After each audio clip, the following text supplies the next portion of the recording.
तरीके से मेहनत करते रहें और कंसिस्टेंट रहें तो आप डॉक्टर बन जाएंगे। आप मार्क्स कितना ला रहे हैं ये जरूरी नहीं है। मेरी बात ध्यान से सुनिएगा और इसको रिकॉर्ड करके रख लीजिए और बार बार सुनिएगा।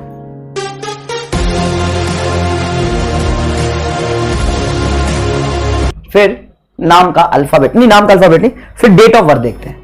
जिसकी एज ज्यादा होती है उसको हायर प्रायोरिटी मिलता है, ठीक है, हायर प्रायोरिटी मिलता है, तो कोई दिक्कत नहीं। उसके बाद शिवांग, तिशा, एमडी, सागिल, आयुष, बहुत सारे ऐसे बच्चे हैं जिनके मार्क्स 715 के आसपास है, सारे के सारे बच्चे है ना। तो मैं तो इसको बोलता हूं रैंक 1 और ये आपके रैंक 2, और 710 के आसपास है बहुत सारे बच्चे, ये आपके रैंक 3।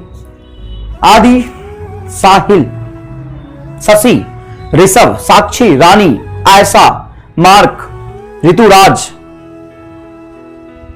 देखो बेटा, मैं बस इतना ही कहना चाहूंगा कि होता क्या है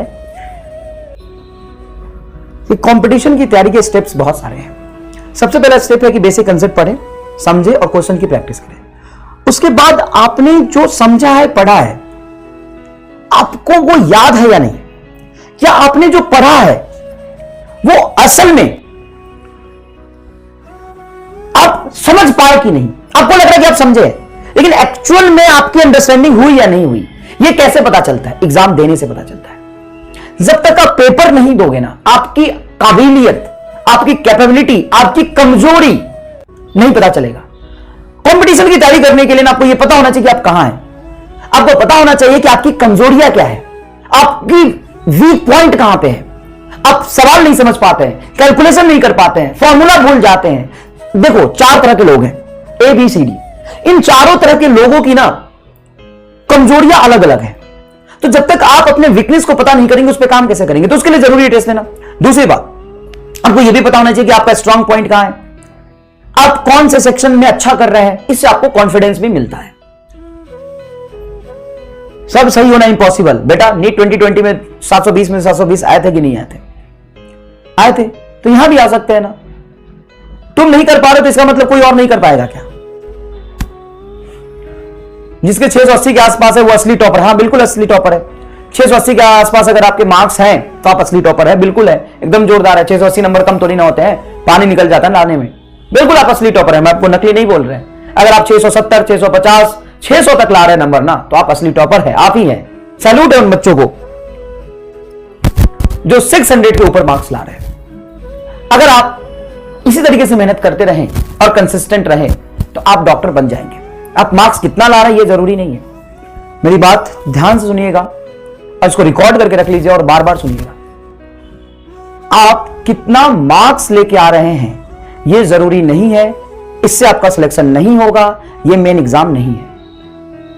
इंपॉर्टेंट ये है कि आप जो मार्क्स लेके आए हैं वो किस वजह से कम आया है, आपकी कमियां क्या क्या हैं, आपकी वीक पॉइंट क्या क्या है, आप उस पर काम कर रहे हैं या नहीं कर रहे हैं, आप उसको इंप्रूव कर रहे हैं या नहीं कर रहे। इंपॉर्टेंट ये है बेटा, अगर तुम्हारे 400 नंबर आए ना या 300 आए, मैं तो कहता हूं 250 आए, चल इससे तो कम नहीं आने चाहिए, 250, 300, 350 आए, लेकिन तुमने अपने पेपर को एनालाइज किया और तुमने ये महसूस किया कि इस वाले सेक्शन में मेरे ज्यादा गलत हो रहे हैं, तो अगले बार टॉप नहीं, 600 नहीं, 350 से मैं 370 मार्क्स लाऊंगा या लाऊंगी, और फिर उस पर काम करना, उसको इंप्रूव करना और 370 मार्क्स लाना, ये इंपॉर्टेंट है। फिर मेरे 370 से ऊपर कैसे जाएंगे? मैं गलत कहां हूं? हो सकता है मुझे सब कुछ आता है लेकिन एग्जाम में मैं टाइम मैनेज नहीं कर पा रहा हूं, तो मैं क्या करूंगा कि बहुत सारे प्रैक्टिस पेपर दूंगा 3 घंटे। मैं सब कुछ सही है, मैं फॉर्मूला भूल जाता हूं, तो मैं एक ब्लैंक पेज लूंगा, एग्जाम से 3-4 दिन पहले जो भी टॉपिक्स आ रहा है उसके सारे फॉर्मूले रिवाइज करूंगा। मैं कैलकुलेशन नहीं कर पा रहा हूं तो मैं कैलकुलेशन की प्रैक्टिस करूंगा। मैं बायोलॉजी भूल जाऊंगा तो मैं बायोलॉजी की प्रैक्टिस करूंगा। आप कितने नंबर ला रहे हैं ये आपके सिलेक्शन को तय नहीं करता है। आप जितने भी नंबर ला रहे हैं उसमें कमी कहां पे है, उसकी कमियों को आइडेंटिफाई करके उस पर आप कितना काम कर रहे हैं ये इंपॉर्टेंट है बस। तो थोड़ा सा इंप्रूव करिए,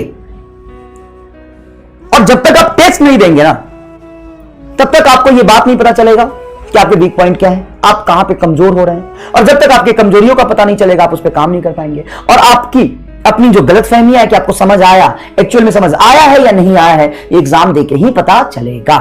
तो इन बातों का आप ध्यान रखिए। तब तक के लिए जय हिंद, जय भारत।